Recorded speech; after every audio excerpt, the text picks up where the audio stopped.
पहले तो ये बोला गया कि हाँ शरीयत के हिसाब से शादी करनी है। धीरे धीरे जब शादी का करीब आई तो कैश की डिमांड किए गए। जब शादी हुई वहाँ पहुँचे तो कार के लिए टॉर्चर किए गए। उसके बाद जब हम यहाँ आ गए तो मुझे धमकी देने लगे कि अगर कार नहीं मिली तो हम तुमको तलाक देंगे। उनकी मनसा वही कार थी, वही लालच है उनके मन में। उनके लिए मेरे दिल में कोई भी वो नहीं है। मेरे लिए तो कुछ नहीं था, मेरे लिए होता तो क्यों ऐसा करते। उनको सिर्फ एक लालच थी जो वो पूरी नहीं हुए, तो मुझे तलाक दे दिया गया। मेरे साथ बहुत ज़्यादा नाइंसाफ़ी हुई है, मुझे इंसाफ चाहिए। हम गुजारिश करते हैं मोदी जी, योगी जी, हमें आप लोग को ऊपर बहुत भरोसा है, बहुत ज़्यादा। मुझे इंसाफ दिला दीजिए। आप मेरे माता पिता के सम्मान हैं, मुझे इंसाफ चाहिए। तो कड़ी से कड़ी सज़ा दिलाई जाए। क्या नाम है आपका? सानिया बानो। क्या कारण रहा जिसकी वजह से शादी के 7वें ही दिन आपके शौहर ने आपको तलाक दे दिया? कारण वही कार की डिमांड थी। पहले तो मुझसे बताया गया, पहले तो ये बोला गया कि हाँ शरीयत के हिसाब से शादी करनी है, 5 लोग आएंगे शरीयत के हिसाब से। धीरे धीरे जब शादी का करीब आई तो कैश की डिमांड किए गए। शादी करीब आने पर जब कार्ड बढ़ गए तब कैश की डिमांड किए गए। मेरे घर वाले कैसे कैसे करके कैश उनको दिए। उसके बाद शादी हुई मेरी। जब शादी हुई वहाँ पहुँचे तो कार के लिए टॉर्चर किए गए। कार पे मुद्दे उठाए गए, बहुत सारे मुद्दे उठाए गए। छोटी छोटी ऊंच नीच होती रहती है तो उस पर भी सुनाया गया, ऐसे नहीं ऐसे हुआ था, वैसे नहीं वैसे हुआ था। बहुत सारी बातें मुझे सुननी पड़ी। फिर उसके बाद एक दिन रुके, दूसरे दिन रुके, रिसेप्शन था, तीसरे दिन रिसेप्शन हो गया। उसके बाद मेरे माँ बाप यहाँ से गए, मेरे 2 भाई गए। उनको बहुत ज़िल्लत उठानी पड़ी, उनको बहुत ज़्यादा ज़िल्लत उठानी पड़ी। उनका कोई कदर नहीं किया, कहाँ है कहाँ नहीं। हम पूछ रहे थे, मुझे बताया भी नहीं गया। फिर मेरी अम्मी आई मुझसे मिलने, खुद मिली वो। उनको बहुत ज़िल्लत किया गया, उन्हें मेरी वजह से बहुत ज़िल्लत उठानी पड़ी। कसूर क्या था मेरा? ऐसा ही था तो मुझसे शादी क्यों किए थे वो? उसके बाद जब हम यहाँ आ गए तो मुझे धमकी देने लगे कि अगर कार नहीं मिली तो हम तुमको तलाक देंगे। उसके बाद 14 तारीख को मेरी तलाक हो गई, मुझे तलाक दिया गया। हम गुजारिश करते हैं मोदी जी, योगी जी, हमें आप लोग को ऊपर बहुत भरोसा है, बहुत ज़्यादा। मुझे इंसाफ दिला दीजिए। आप मेरे माता पिता के सम्मान हैं, मुझे इंसाफ चाहिए।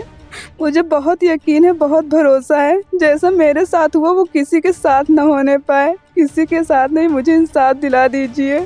उसको कड़ी से कड़ी सज़ा दिलाई जाए। जो मेरे साथ हुआ वो किसी के साथ ना हो पाए। इतना कड़ा शासन होते हुए भी वो काम वो कर दिए। मुझे इंसाफ चाहिए, इंसाफ दिला दीजिए मुझे। जैसा कि आपका कहना है कि शादी के दिन से ही आपको टॉर्चर किए जाने लगा एक कार को लेके, तो क्या आपके परिजनों से शादी के पूर्व भी ऐसी कोई बातें की गई थी कार को लेके? शादी से पहले ऐसी कोई बातें की गई थी कार को लेके? शादी से पहले कुछ नहीं बताया गया। शादी से पहले बस यही रहा था, हाँ हम शरीयत के हिसाब से शादी करेंगे। यही मुझसे बोला गया कि हाँ हम शरीयत के हिसाब से 5 लोग आएंगे। जब करीब आने लगी शादी तो इतने लोग आएंगे, इतना डिमांड। फिर उसके बाद उनको कैश भी चाहिए। बहुत सारी मुसीबतें मेरी माँ बाप उठाए। तो जिस तरीके से ये डिमांड किया जाने लगा शादी के दिन ही, एक नई नवेली दुल्हन को एक बड़े ही लाड प्यार से घर में लाया जाता है और बड़े ही लाड प्यार से उसका ख्याल रखा जाता है, लेकिन शादी के दिन से ही आपको जिस तरीके से टॉर्चर किया जाने लगा, क्या लगता है आपको उनकी मंशा क्या रही होगी? उनकी मनसा वही कार थी, वही लालच है उनके मन में। उनके लिए मेरे दिल में कोई भी वो नहीं है। मेरे लिए तो कुछ नहीं था, मेरे लिए होता तो क्यों ऐसा करते। उनको सिर्फ एक लालच थी जो वो पूरी नहीं हुए, तो मुझे तलाक दे दिया गया। मेरे साथ बहुत ज़्यादा नाइंसाफ़ी हुई है, मुझे इंसाफ चाहिए। तो जैसा कि आपने बताया कि एक कार को लेके ये सब बातें हुई, क्या अन्य कोई बातें भी हुई थी परिवार में आपको यहाँ से जाने के बाद जो इसका कारण बन सके तलाक का?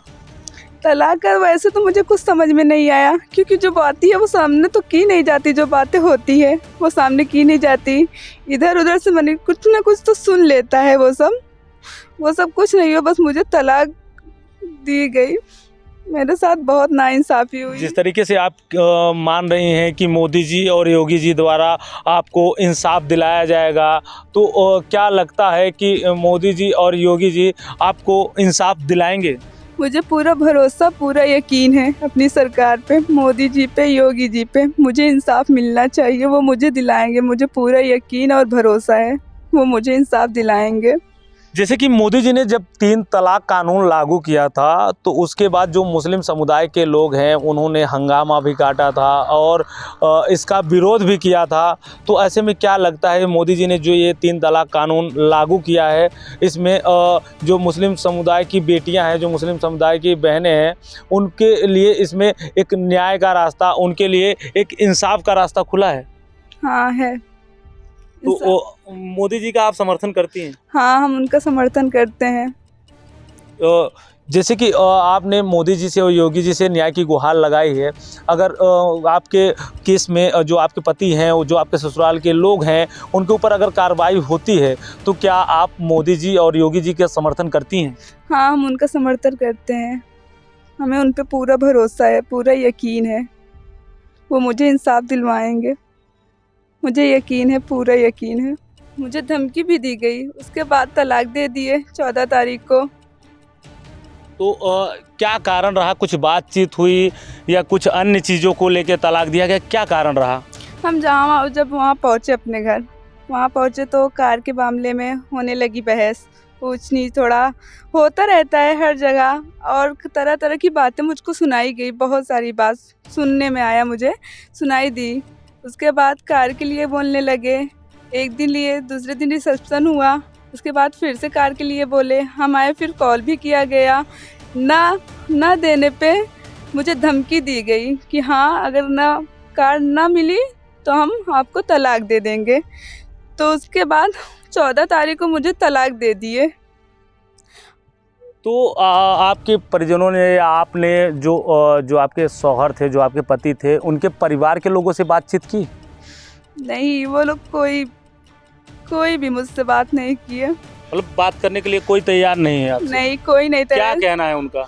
उनका क्या, सब एक ही जैसे हैं, सब एक जैसे हैं। सबका तो वही डिमांड था जो पूरा नहीं हुआ। वो मेरी हैसियत नहीं थी तो हम लोग कहाँ से दें? क्या शादी के बाद जो एक नई नवेली दुल्हन आती है, तो घर में एक खुशी का माहौल रहता है और लोगों में एक अलग सी ललक होती है कि हमारे घर में नई बहू आई है और स्वागत सत्कार किया जाता है। ऐसे में अगर आपसे शादी के जस्ट उसी दिन ही अगर आपसे कार की डिमांड की जाने लगी, तो क्या आपको उसमें कुछ अजीब नहीं लगा? अजीब तो बहुत लगा था। ऊंच नीच तो होती रहती है हर शादी में। हम सोचे समय के साथ, हालात के साथ ठीक हो जाएगा। मुझे नहीं पता था मेरे साथ इतना बड़ा धोखा होगा। मुझे कभी नहीं पता था इतना बड़ा धोखा किया जाएगा। तो आप केंद्र की मोदी सरकार ने ये जो 3 तलाक कानून बनाए हैं और जो मुस्लिम बहनें हैं उनके लिए एक सहूलियत बरती है, इस पे आप क्या कहना है आपका? क्या आपको न्याय मिलेगा? मुझे पूरा यकीन है मुझे न्याय मिलेगा। मोदी जी, योगी जी, मुझे पूरा यकीन है आप लोगों पे। मुझे न्याय मिलना चाहिए, उसको सज़ा होनी चाहिए। मुझे न्याय चाहिए, मुझे न्याय मिलनी चाहिए। जो मेरे साथ हुआ वो किसी के साथ ना हो पाए। मुझे बुलाया गया, वहाँ आने के दौरान मेरे गहने भी लिए गए, सारे जेवर लिए गए। इस दौरान बहाने से लिया गया ताकि कोई बोल ना सके कि दूर का रास्ता है। इस बहाने से लिए गए। हम कुछ समझ नहीं पाए कि हाँ, मेरे साथ इतना बड़ा धोखा होने वाला है। मेरे साथ बहुत धोखा हुआ। मुझे पूरा यकीन है मोदी सरकार पे, योगी सरकार पे। मुझे इंसाफ मिलना चाहिए।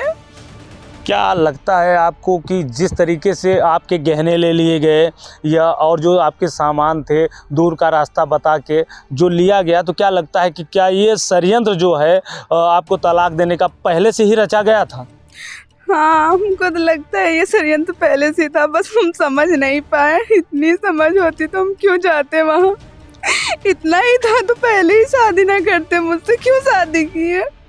तो क्या शादी के पहले भी जो आपके शौहर हैं उनसे आपकी एक आध बार बातचीत हुई थी फ़ोन उनके नहीं, माध्यम? हम बात नहीं किए थे। हम एक भी बार उनसे बात नहीं किए हैं। उनसे बात नहीं हुई। शादी के बाद ही जो बात हुई उनसे हुई, नहीं तो हम शादी से पहले बात नहीं किए। क्या ससुराल में रहने के दौरान ऐसी कोई बात आपके शौहर ने की जिससे लग सके कि नहीं इनके मन में किसी प्रकार की मतभेद है या कुछ अन्य चीज़ें चल रही हैं? बात तो ठीक से कर रहे थे, बस वही कार के लिए, बस वही कार कार छोटी छोटी बातें थी। उनकी बहन है एक नाज़ी नाम की, वो थी, और मेरी सास है, मेरे ससुर जी हैं, और गुड़िया मेरी ननद है, वो थी। ये सब बातें छोटी मोटी, इतना हर शादी में होता है, मुझे नहीं मालूम था इतना कुछ हो जाएगा, इतनी जल्दी हो जाएगा। हम सोचे छोटा ऊंच नीच तो होता रहता है, इतना बड़ा धोखा मुझके साथ कभी नहीं होगा। हमको नहीं मालूम था इतना बड़ा धोखा होगा। मुझे इंसाफ चाहिए। जैसा कि आप देख रहे हैं जो ये सानिया हैं, इनके साथ जो इतना बड़ा जो कहर ढाया गया, जो इनको शादी के 7वें दिन ही तलाक दे दिया गया, जिससे ये गहरे सदमे में हैं और जो इनका परिवार है वो पूरी तरीके से बिखर चुका है। हमसे बात करने के लिए इनके परिवार के और भी लोग हैं, इनके पिता यहाँ पे मौजूद हैं। हम उनसे बात करेंगे कि आखिर क्या हालात रहे, क्या कारण रहे जिसके वजह से शादी के इतने कम वक्तों में इतना बड़ा इनको मुसीबतें झेलनी पड़ रही हैं, इनको इतना दुख झेलना पड़ रहा है। सर जी वसीम नाम है, इम्तियाज अहमद। तो जो आपने अपनी लड़की की शादी करी है तो उसमें क्या ऐसा कारण रहा जिसके वजह से शादी के 7वें ही दिन लड़की के हाथ की मेहंदी नहीं छूटी और तलाक दे दिया गया? सर जी यहाँ जब हम लोग गए ना खाने को वलीमा में, पहले तो टेलीफोन किया तो उठाया ही नहीं, उठाने के बाद पता भी नहीं किया कहाँ हो। हम लोग रिश्तेदार के यहाँ रुके, जब वलीमा के दिन पहुँचे तो हाथ मिलाने ने हाथ झटक दिया हमारा। तो आपको कुछ अजीब नहीं लगा? अजीब, बहुत अजीब लगा। बेइज्जती भी किया वहाँ, बोला बहुत गिरे हुए हो इंसान हो, समझा नहीं सर जी। और ये दिक्कतें जो आ रही हैं, ये जो परेशानियां झेलनी पड़ रही है, अभी शादी 2 दिन बाद जो तलाक हो गया, ये मामला जो है सामने आ गया, ये बहुत बड़ी ज्यादती कर रहे हैं। इन्हीं लोग जो सोरे पुष्प लोग हैं, इनके लिए बहुत अच्छा है 3 तलाक वाला मामला। और इस पे जो है कड़ी से कड़ी कार्रवाई होनी चाहिए भैया। और कोई दिक्कत या परेशानी जो गरीब झेल रहे हैं ये आइंदा ना झेलें। मोदी जी का बहुत बेस्ट और योगी जी का भी बहुत बेस्ट कानून है ये, इस पे हम सब लोग समर्थन दे रहे हैं कि ऐसा और भी कोई टिपिकल कानून निकाले जिससे जो है गरीबों की बहन बेटी की इज्जत बच जाए। जैसे कि आप मोदी जी के निकाले गए 3 तलाक के कानून से सहमत हैं, लेकिन देखा जाए तो जो ये इस वक्त का बड़ा सवाल बना हुआ है कि 2 ही दिन रही लड़की, शादी के बाद 2 ही दिन लड़की ससुराल में रही और उसके बाद परिवार में ऐसा क्या बात हो गया जिसके चलते शादी के 7वें दिन ही लड़की को तलाक दे दिया गया? परिवार में ऐसी बात क्या हो गई भैया, वो दरअसल लालची लोग हैं। यहाँ से वो गरीब माँ बाप किसी सूरत से 15 लाख रुपए मांग जांच के रिश्तेदार अजीतदार से इकट्ठा करके दिए। वो जब बारात आने से पहले बोले भैया हम लोग सरा के हिसाब से शादी ब्याह करते हैं, हमको 1 पैसे का सामान नहीं चाहिए। यहाँ आने के बाद धीरे से मुंह खोल दिए कि हमको 15 लाख चाहिए। फिर भी ये लोग किसी सूरत से उसको मैनेज किए। फिर लड़की को यहाँ से विदाई करवा के ले गए। लेने के बाद जब लड़की के माँ बाप वहाँ पहुँचे नागपुर में, तो वहाँ जो है माहौल थोड़ा गर्म था। तो ये लोग समझ नहीं पाए क्या बात है क्या नहीं है। वहाँ जो है तरह तरह के डिमांड किए, ऐसे कानाफूसी चल रही थी कि हमको कार नहीं दिया गया, हमारा लड़का इंजीनियर है, कार दिए होते तो हम कार पे बैठ के आते। सब हमको ताना मार रहे हैं, ये है वो है। बहरहाल किसी सूरत से ये लड़की को वहाँ से विदाई करा के ले आए।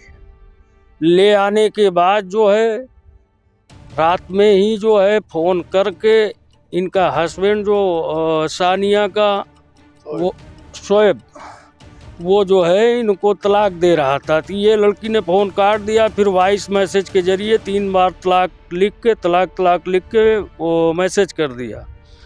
तब इन लोगों को पता चला बाद में, फिर वहाँ काफ़ी रोआई पिटाई मच गई, अफरा तफरी का माहौल था भैया। फिर हम लोगों को भी पता चला तो हम लोग सब इकट्ठा हुए। तो क्या आपने जो शोएब है, वो जो सानिया के पति हैं, उनके परिवार के लोगों से बात किया इस संबंध में कि आपके बेटे ने तलाक दे दिया है? उनको जानकारी दी? नहीं, वो सब की मिली साजिश है। वो सब एक कार के लिए हुआ है ऐसा।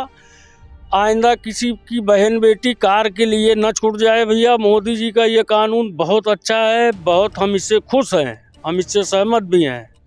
तो जो ये मुकदमा लिखा गया है, मुकदमे के बाद क्या जो सुहेब के परिजन हैं, परिजनों से कोई बातचीत हुई या किसी तरीके के दबाव या कुछ आ रहे हैं?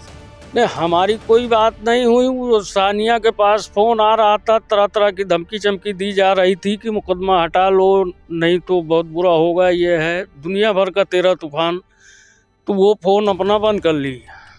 तो ये कौन फ़ोन कर रहा था जो कि सानिया को धमकी दे रहा था? उनके उसके पति है? ससुराल से ही फ़ोन आ रहा था। अब जो भी कर रहा हो वो तो लड़की को मालूम है कौन कर रहा था कौन नहीं। हमारी तो कोई खास भी मुलाकात भी नहीं, 1-2 बार मुलाकात हुई है उनसे, उन लोगों से। तो जैसा कि आप देख सकते हैं कि जो ये मामला है कहीं न कहीं एक पेचीदा बनता जा रहा है और इस पे एक अहम से अहम सवाल नज़र आ रहे हैं। कमलेश गुप्ता, भारत 24, हंडिया, प्रयागराज।